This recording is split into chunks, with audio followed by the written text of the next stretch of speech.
Está no ar. Gente que Fala. O melhor programa de debates do rádio brasileiro. Gente que Fala tem texto e direção geral do jornalista Fausto Camunha. Gente que Fala reúne de segunda a sexta-feira formadores de opinião para discutir as principais notícias do dia. Gente que Fala tem o selo de qualidade APCOM. Olá, boa tarde. O programa Gente que Fala está começando pela AllTV, a TV da internet, e também pelas redes sociais. Imagens do Instagram, do Facebook, do nosso canal no YouTube, para você acompanhar a nossa jornada de hoje. Até 13h, curta, comente, compartilhe a nossa transmissão. Eu sou o Mauro Friesman, meio-dia em ponto, e hoje é 7 de setembro, dia do bicentenário da independência do Brasil. Independência declarada por Dom Pedro I, às margens do rio Ipiranga, em 7 de setembro de 1822. A gente vai receber aqui para uma conversa especial o ex-deputado estadual, ex-deputado federal, ex-secretário de saúde do município de São Paulo, Edson Aparecido, que é candidato ao Senado Federal pelo MDB. Secretário Edson Aparecido, muito boa tarde, bem-vindo mais uma vez ao Gente que Fala, obrigado pela gentileza de aceitar o nosso convite, tudo bem? Bom dia, Mauro. Um prazer enorme voltar a participar do Gente que Fala, cumprimentar todos aqueles que nos acompanham através da AllTV. E é um prazer muito grande essa data tão importante para nós brasileiros, o significado da independência do país, no dia 7. Sem dúvida nenhuma, fico muito honrado de poder participar dessa entrevista, desse programa com você. Qual que é o seu sentimento, secretário Edson Aparecido, nesse momento, né, que a gente chega ao bicentenário da independência do Brasil? Tanta história a ser contada aí ao longo desses 200 anos. Olha, eu que, inclusive, como historiador, né, é evidente que o país colecionou avanços importantes ao longo de todo esse tempo, todos nós sabemos disso, mas não há também a menor sombra de dúvida que o país precisa avançar muito mais. Os desafios que se tem, né, na saúde, na educação, na infraestrutura do país, para a geração de renda e emprego, são desafios gigantescos, né? E o que a gente precisa para que isso possa ser, de alguma maneira, se chegar a um resultado positivo para o conjunto do país, do Estado, para a população, não há a menor sombra de dúvida que nós precisamos juntar esforços, trabalhar juntos para que a gente possa solucionar esses problemas. Com briga, com discussão, com radicalização, evidentemente, os problemas, esse passado recente do país já se demonstrou que não é esse o caminho, né? O caminho é a gente, exatamente, procurar os governos, a União, os estados, os municípios, a sociedade civil organizada, né? A gente poder ter um diálogo efetivo para que a gente possa definir o que é prioridade para o país, né? Como é que a gente vai poder nos inserir no contexto do mundo, no contexto global, com capacidade com competitividade, com uma educação que possa qualificar a mão de obra do nosso jovem para o mercado de trabalho.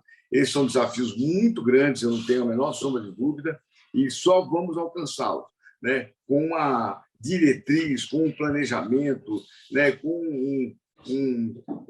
se formos muito assertivos nos nossos objetivos, né, realmente acho que não vai ser pelo caminho da polarização, da briga, né, que nós vamos alcançar essa situação. Mas, de qualquer maneira, foi aqui em São Paulo que a independência, que nós tivemos o grito de independência do país. São Paulo sempre foi, né, o coração da economia do país, cultural, né, da diversidade, continua sendo 200 anos depois, né, e, evidentemente, São Paulo, por tudo isso, também precisa ter um tratamento mais adequado por parte da União, por parte do governo federal. Secretário Edson Aparecido, o senhor falou a palavra prioridade, e administrar é eleger prioridades. Essa frase não é minha, essa frase é do senador José Serra. Ele, por diversas vezes, enquanto governador, falou exatamente nesse sentido. Com tantos desafios, com tantas necessidades que nós temos e com essa necessidade da eleição de prioridades, a saúde é a que está na ponta dessa fila, na sua avaliação? Como secretário de saúde que o senhor foi do município de São Paulo, qual que é a sua observação em relação a esse aspecto? A saúde é o ponto vital hoje em dia? Olha, Mauro, eu não tenho dúvida nenhuma que os avanços permitidos pela Constituição de 88, pela Constituinte, foram muito importantes. Naquele momento, se distribuiu responsabilidades entre a União, Estados e municípios, e também a forma com que se ia financiar essas responsabilidades. Com o passar do tempo, o que nós vimos foi uma defasagem muito significativa neste financiamento das ações junto à população, e, sobretudo, na saúde, né? Há 20, 25 anos atrás, os recursos transferidos pela União para estados e municípios eram muito maiores, né? São Paulo, para você ter uma ideia, no ano de 2021, mandou para Brasília 716 bilhões de reais nos impostos aqui arrecadados. Voltou de Brasília, para você ter uma ideia, 47 bilhões de reais. Ou seja, né, praticamente São Paulo acabou financiando o fundo de participação dos estados, o fundo de participação dos municípios, e se tivesse voltado um pouco mais de recursos para nós, obviamente, teríamos muito mais condições de fazer ações na área da saúde. A tabela do SUS está absolutamente defasada, né? Algo assim, para um exame de radiografia, para você ter uma ideia, que custa R$ 85, R$ 90, o Ministério da Saúde nos repassa R$ 9,50. Né? Para qualquer exame, para qualquer consulta clínica no SUS, né, o Ministério da Saúde nos repassa R$ 10, quando uma consulta custa R$ 120. Quem paga a diferença? Quem paga a diferença é o Estado. Quem paga a diferença é o município. Hoje, os municípios, pela Constituição de 88, a obrigação financeira dos municípios com a saúde é 15%. Hoje, os municípios gastam 25%, 30%, 35% dos seus recursos com a saúde. Então, não há a menor sombra de dúvida, né, que, a partir do próximo mandato de deputados e senadores, o Pacto Federativo terá que ser discutido, a tabela SUS terá que ser reajustada, readequada, desde 2007, que não se reajusta a tabela SUS, e, sem isso, obviamente, nós não vamos poder dar uma saúde de qualidade para a população. Você veja aqui dois casos muito emblemáticos. O Hospital São Paulo, que é o único hospital federal em São Paulo, o governo federal só tem um hospital aqui no nosso estado.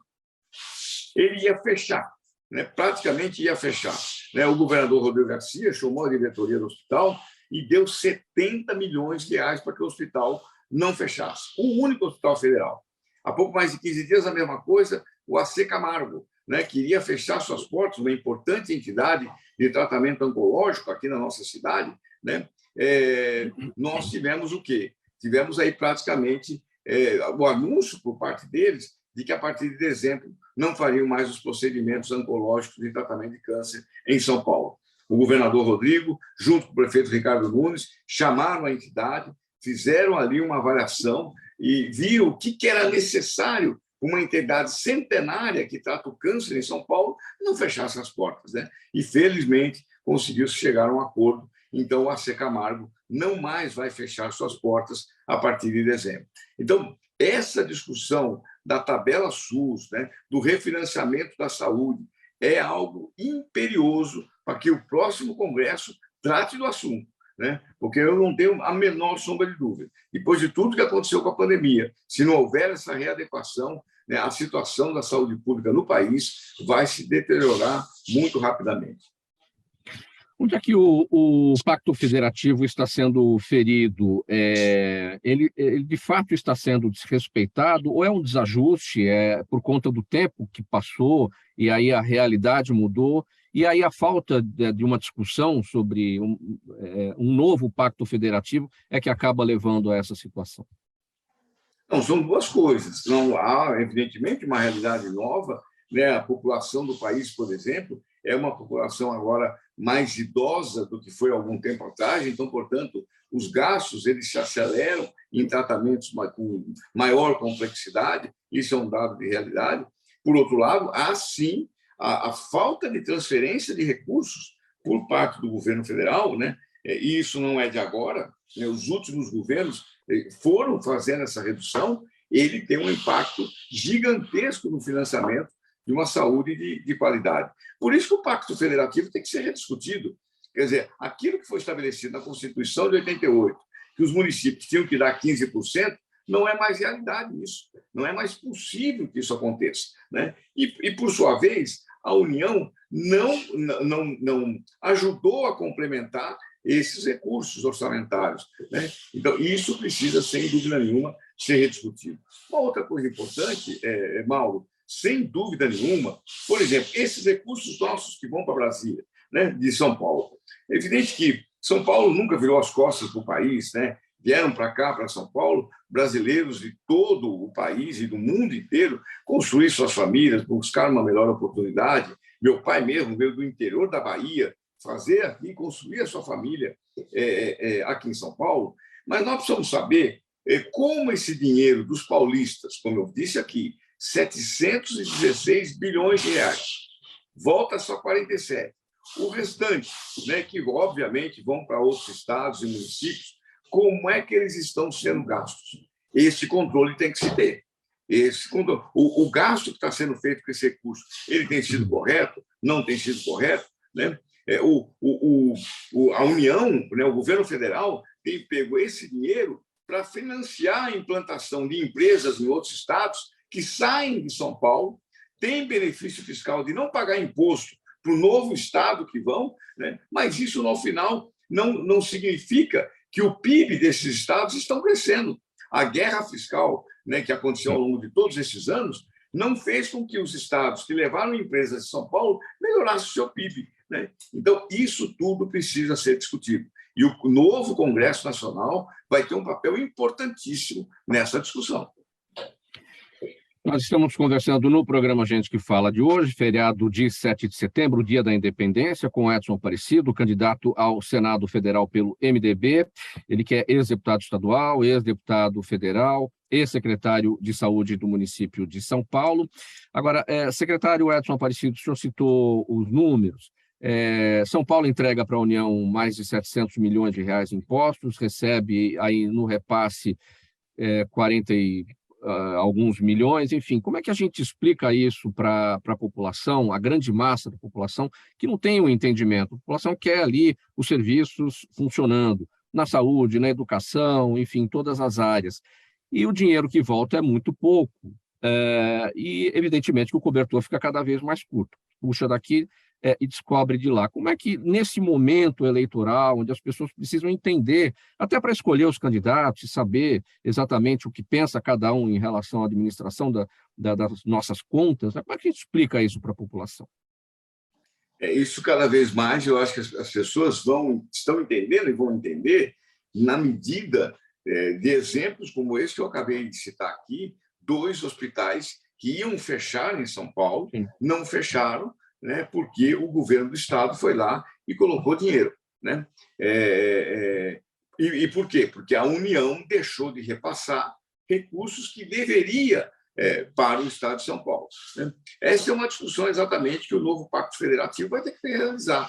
Nós estamos aí há mais de 34 anos da última Constituinte, da última Constituição, e é hora, sim, de fazer a revisão em alguns temas dessa Constituição, né?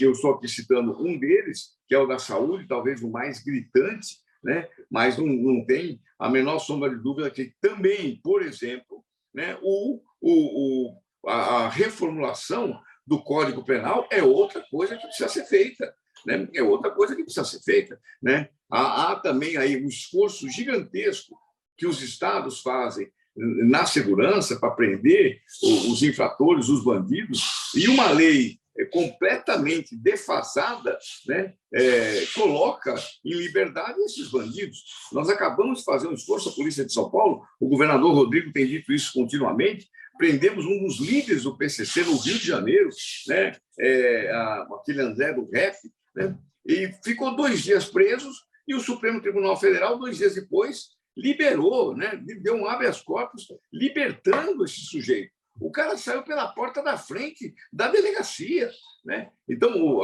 há uma necessidade também muito importante de se reformular, por exemplo, o Código Penal, né?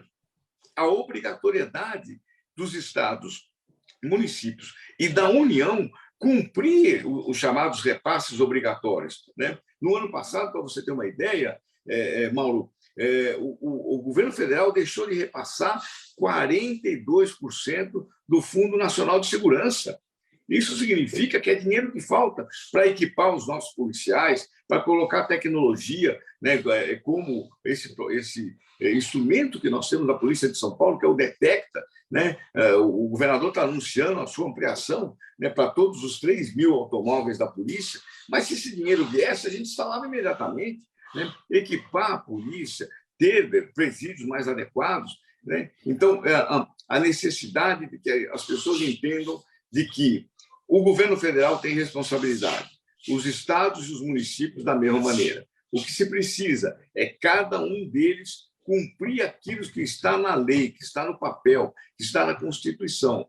Porque, obviamente, se isso não for cumprido, quem vai sofrer com isso são as pessoas, né? É o cidadão, né? É isso que a gente precisa e as pessoas precisam entender.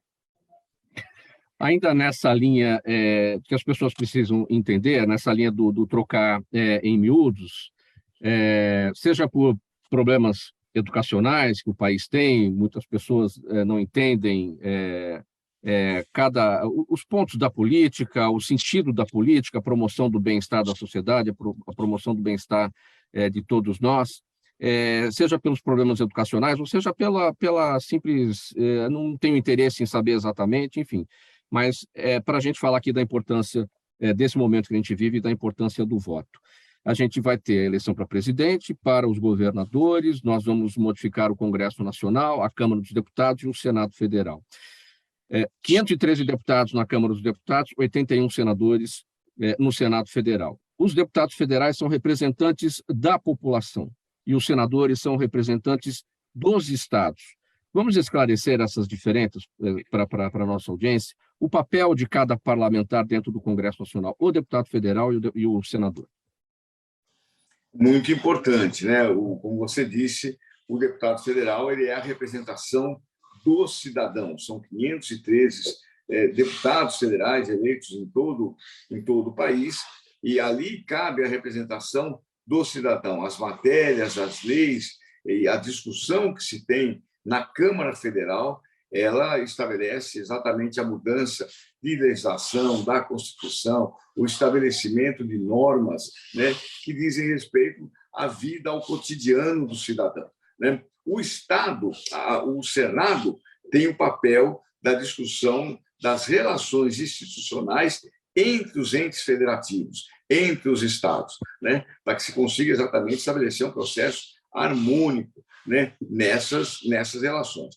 É bem verdade que há aí eu diria assim, uma deformação nessa representação, né? Se você for pegar São Paulo, por exemplo, com 43 milhões de habitantes, né, nós temos 3 senadores, né? Agora vamos renovar 1/3 dessas cadeiras. É um senador que será eleito agora em outubro, né?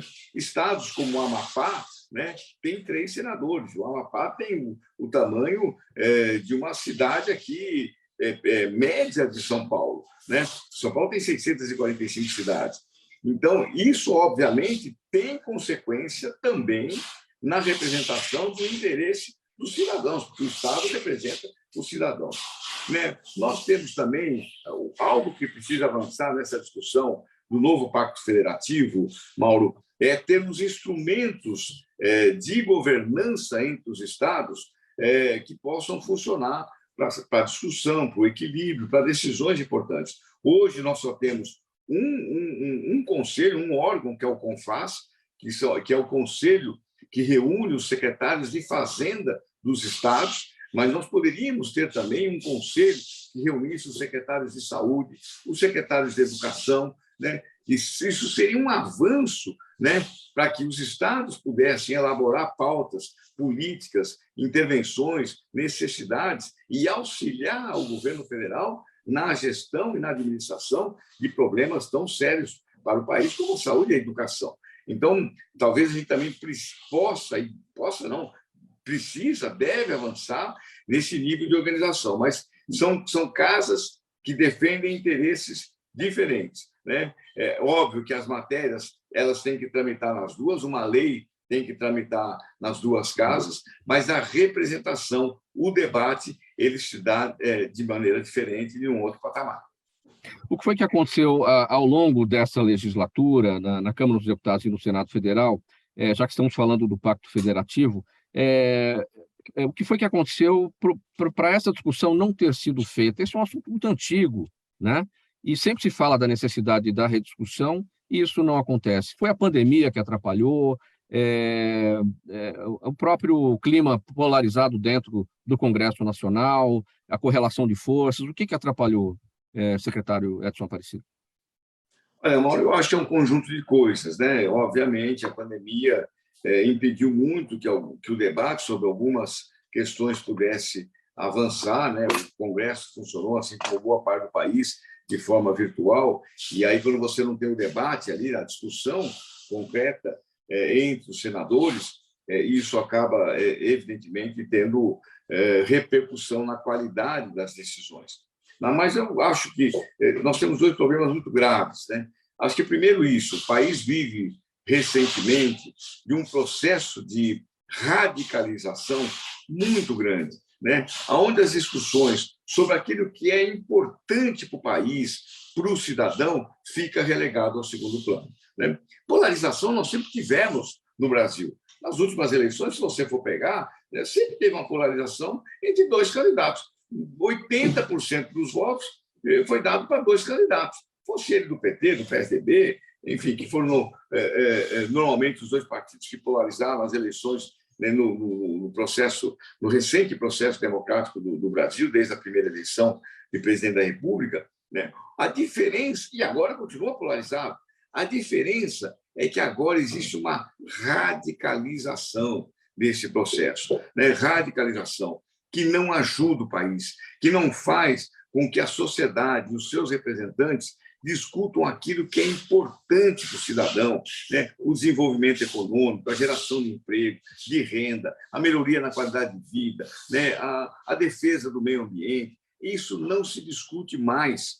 É pura e simplesmente uma briga e uma guerra ideológica em torno de questões de comportamento que não se leva a lugar nenhum. Não que não seja importante discutir questões de comportamento, não é isso que eu estou dizendo, né? Mas o que não se pode é congelar a discussão, o debate, as decisões para fazer com que a sociedade avance, né, em torno de uma radicalização onde, né, um partido fecha os olhos e o ouvido para o outro, né, sem levar em conta a necessidade do cidadão, né? O representante da sociedade faz a mesma coisa, né? Então, é essa radicalização que só levou o Brasil para trás. Nós não avançamos 1 metro para frente. E eu acho que a eleição é o grande momento que a gente tem para discutir isso.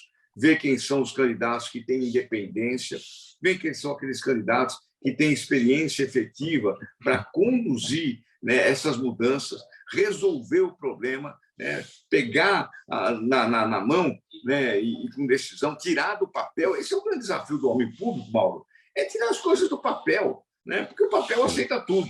Na campanha, o papel aceita tudo, mas comparar quem é que efetivamente, à frente da responsabilidade de dirigir um município, uma cidade, de dirigir o Estado e de dirigir o país, quem é que entregou, quem é que fez a coisa andar, quem é que conseguiu construir hospital, quem é que conseguiu dar ensino técnico para o jovem para ir para o mercado de trabalho. É essa a diferença que se tem e é isso que eu espero que o eleitor, nessa eleição, compare.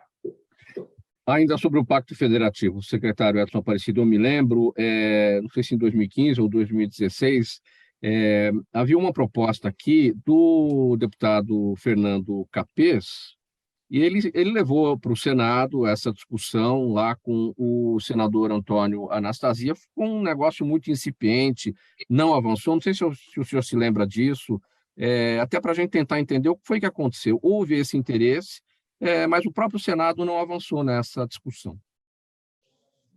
Não, eu acho que hoje se tem, Mauro, uma comissão formada, né, entre a Câmara e o Senado, que iniciou o debate sobre a revisão do Pacto Federativo.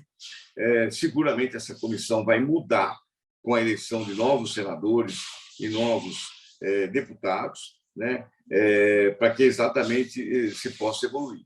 Eu não tenho a menor sombra de dúvida que essa matéria, esta pauta, esta necessidade, ela é absolutamente atual. O Congresso brasileiro não tem mais como não discutir isso, porque senão nós vamos entrar em colapso na saúde, na educação, na geração de renda e emprego, na infraestrutura do país. Então, isso tem que ser discutido.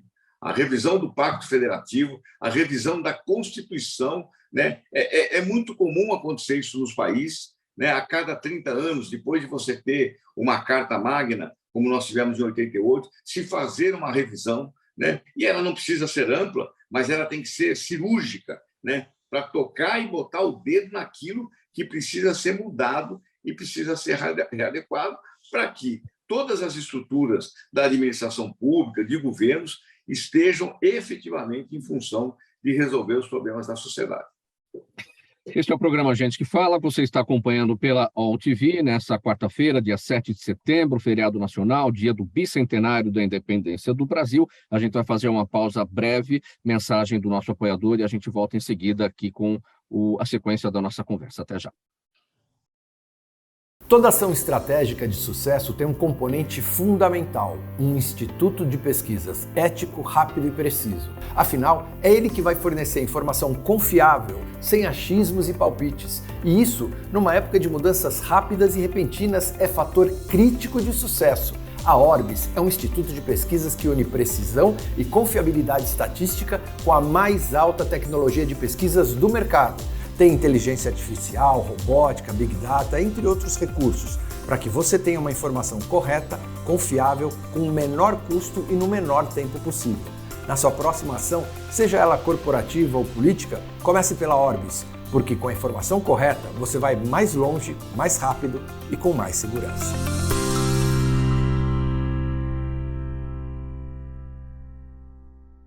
Estamos de volta com o programa Gente que Fala, pela AllTV, a TV da internet, nesse 7 de setembro, dia da independência do Brasil, 200 anos da Declaração da Independência do Brasil por Dom Pedro I, e a nossa conversa hoje com o ex-deputado estadual, ex-deputado federal, ex-secretário de Saúde aqui da cidade de São Paulo, Edson Aparecido, que é candidato ao Senado Federal pelo MDB.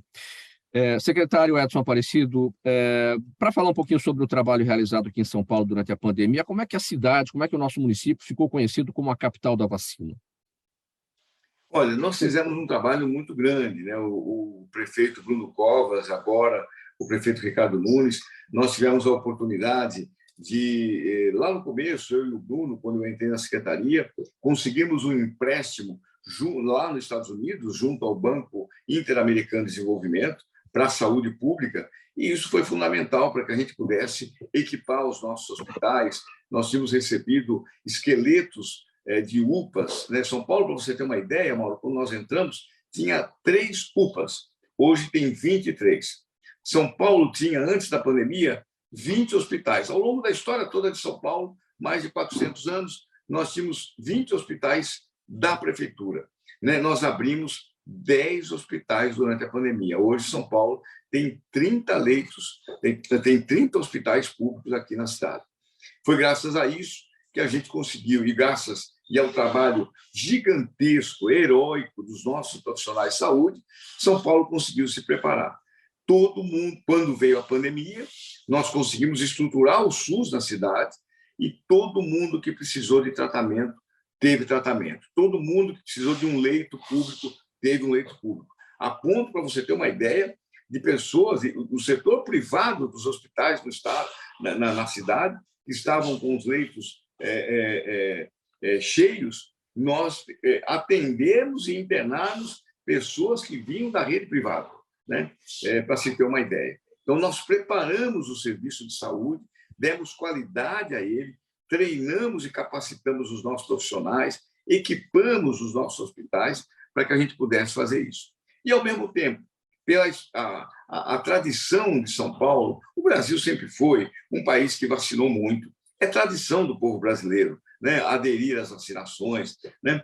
Aqui em São Paulo não foi diferente. O que a gente fez, Mauro, de importante, foi ter postos de vacinação espalhados na cidade inteira. Então, era campo de futebol, além das UBS, das unidades de saúde, campo de futebol, shopping center, igreja, clubes esportivos, né? Todos os locais, pontos de ônibus, pontos de metrô. Então, nós possibilitamos ter uma estrutura e uma capilaridade para que São Paulo fosse considerada pela OMS a capital mundial da vacina. Nós vacinamos aqui mais do que Berlim, do que Nova York, do que São Francisco, do que Toronto, do que Paris, do que Roma, do que Londres, né? Nós vacinamos a população. E isso foi fundamental, Mauro, para que a vida voltasse ao normal, né? Para que as internações caíssem, os óbitos caíssem, as pessoas voltassem a trabalhar, as famílias voltassem a se abraçar, né? As pessoas voltassem a se encontrar. A vacina foi decisiva para isso. A vacina salvou milhões de pessoas, né? Tanto é, Mauro, que pela primeira vez, né, o SUS foi escolhido em São Paulo pela população, foi eleito, né, como o melhor serviço público da cidade, né? Então, esse é o reconhecimento por parte da população daquilo que foi feito na pandemia, pelo SUS, pelos nossos profissionais de saúde, o esforço do Bruno, que mesmo doente, não saiu um minuto sequer da frente dessa guerra que foi, né? Depois também o nosso prefeito Ricardo Nunes, enfim, acho que isso tudo, o apoio que nós tivemos, né, por parte do governo do Estado, né, do Rodrigo Garcia, do governador João Dória, e também o Ministério da Saúde. É preciso se dizer isso. Neste momento, nós tivemos, na pandemia, uma ajuda importante do Ministério da Saúde, né? Não se pode negar isso. É interessante o aspecto que o senhor levantou, né, em relação ao reconhecimento do SUS, né, porque parece que o SUS foi descoberto por grande parcela da população, a classe média, que geralmente não frequenta o SUS porque tem outras condições, planos de saúde, enfim. E esse foi o momento da descoberta do sistema público de saúde por essas pessoas que foram aos postos e viram que o sistema único de saúde é o grande convênio médico da população brasileira. Concorda, secretário? Mauro, para você ter uma ideia, em São Paulo, 7,5 milhões de pessoas dependem exclusivamente de uma porta pública de saúde. 7,5 milhões de pessoas. Não é brincadeira, né? Então, mas com a vacinação e com a pandemia, né, pessoas que não usavam o SUS passaram a usar. E aí descobriram que é um serviço que tem qualidade, tem tecnologia, tem insumo, tem remédio, tem profissionais dedicados e capacitados. Então, gente que nunca usou o SUS descobriu o SUS, né? O SUS é o maior programa de distribuição de renda do país, na minha forma de ver, né? O que salvou o Brasil foi o SUS. O que salvou São Paulo foi o SUS, né? Então, hoje, eu acho que tem-se uma visão muito mais real, muito mais justa do que é o SUS no Brasil e em São Paulo. Vamos falar de um assunto que é bastante importante também para o gestor público, para o administrador, que é trocar o pneu do carro com ele andando. E foi isso que exatamente aconteceu na sua secretaria durante a sua gestão, porque existia um plano de metas de melhora nos índices de saúde que tinha que ser implementado, que era a ideia do prefeito Bruno Covas, tinha que ser implementado, e ninguém esperava a pandemia veio, né? E aí tinha que cuidar da pandemia, tinha que cuidar do avanço dessas metas que estavam instituídas, ou seja, duas coisas acontecendo, tinha que trocar o pneu do carro com ele andando. Como é que foi esse desafio? Em que medida esse plano de metas acabou sendo realizado ou prejudicado por conta da pandemia, mas, de qualquer maneira, os trabalhos foram avançando? Não, sim, nós tínhamos, por exemplo, tarefas e desafios muito grandes que agora, felizmente, nós retomamos, como reduzir a fila das cirurgias eletivas, né? Das cirurgias de alta complexidade.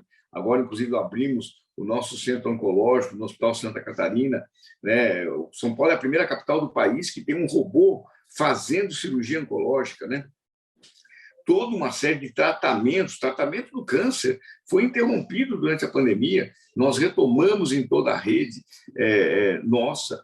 Realmente foi um momento, todo o trabalho em relação à mortalidade infantil, que a gente avançou muito em São Paulo, na cidade e no estado, né? Mas sofreu impacto, né? A crise econômica que se abateu não foi só sobre o Brasil, foi sobre o mundo inteiro, né? Foi gigantesca.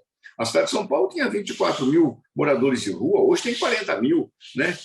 Aliás, nós temos um programa muito exitoso, que é o consultório na rua.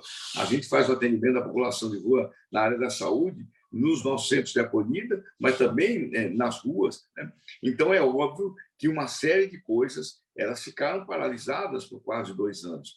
E isso tudo nós retomamos agora e com velocidade para poder cumprir alguns desses desafios, como reduzir a mortalidade infantil, como reduzir a fila, né, de cirurgias de média e de alta complexidade, para dar, por exemplo, 2 exemplos para você.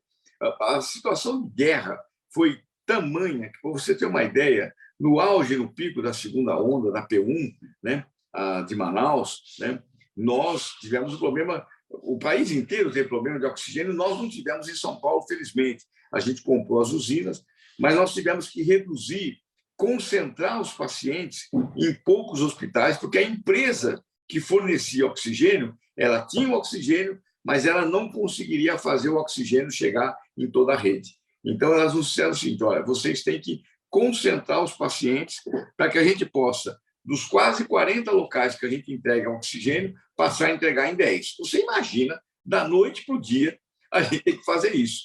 2 hospitais nossos de catástrofe, o Itaquera e o Jabaquara, num final de semana, nós tiramos todos os pacientes, todos.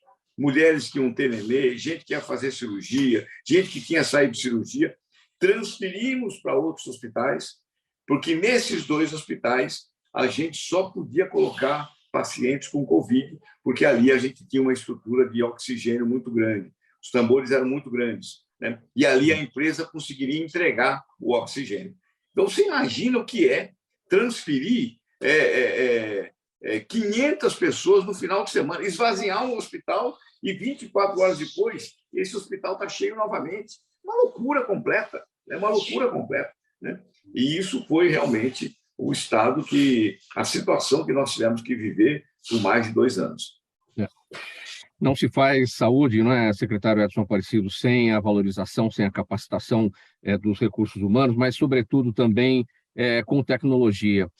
Falar um pouquinho do 5G que está chegando. Mas, peraí, o que tem a ver o 5G com a saúde? Uma das áreas que mais vão ter ganhos, vão ter benefícios, justamente é a área da saúde com a implementação do 5G. E o senhor tem uma experiência aí ao longo da sua vida pública nas telecomunicações, nos anos de 1990, com o Sérgio Mota, com o saudoso Sérgio Mota, enfim, todo um trabalho pelas telecomunicações lá. O que o Senado vai ter que olhar daqui para frente para uma implementação rápida do 5G, mas não nos bairros mais chiques e mais bacanas das grandes cidades brasileiras, mas em todo o Brasil, porque justamente, né, nas franjas é que as coisas são mais importantes de serem realizadas com rapidez pelas necessidades existentes.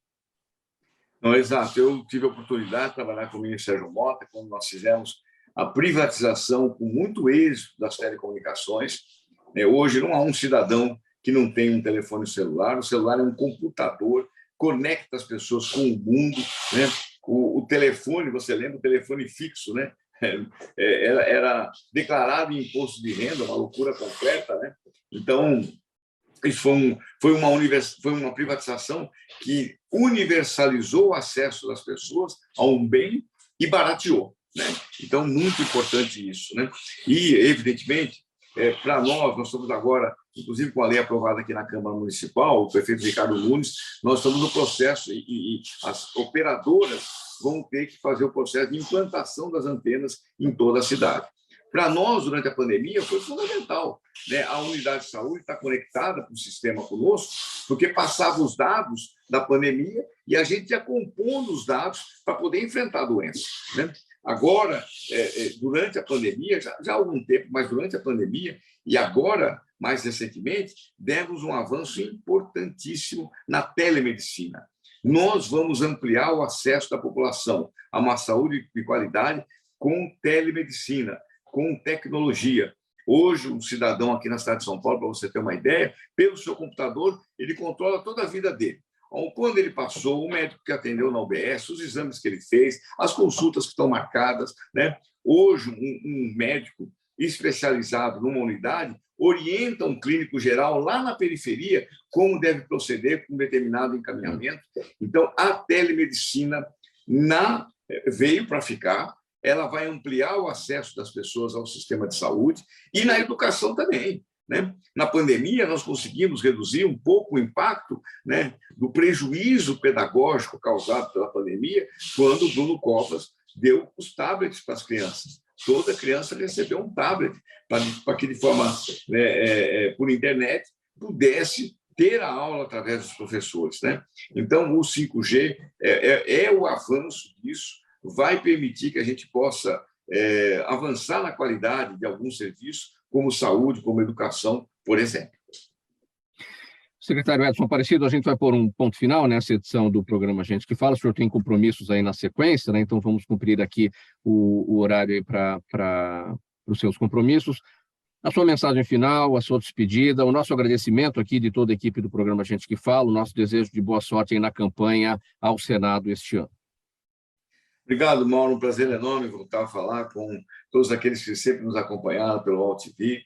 Acho que é um momento muito importante, onde as pessoas precisam conhecer a história dos candidatos, o serviço prestado por eles, aquilo que já fizeram, né? Comparar aqueles que tiram as coisas do papel, que realizam, que entregam serviço de qualidade para a população, e aqueles que só ficam na briga política, na briga ideológica, na briga partidária. Esse tipo de coisa só levou o Brasil para trás, E nós precisamos, aqui em São Paulo, com um bom debate, impedir que isso que aconteceu em todo o Brasil possa contaminar também nosso Estado.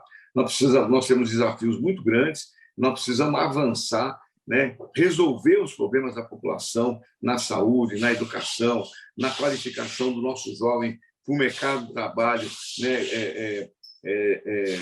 Que é tão importante, né? E eu não tenho dúvida nenhuma que São Paulo vem caminhando corretamente, né? Chegamos ao que chegamos aqui em São Paulo, o governador Rodrigo Garcia com 50 bilhões de investimento, porque isso se deve ao sacrifício de todos os paulistas ao longo do tempo, né?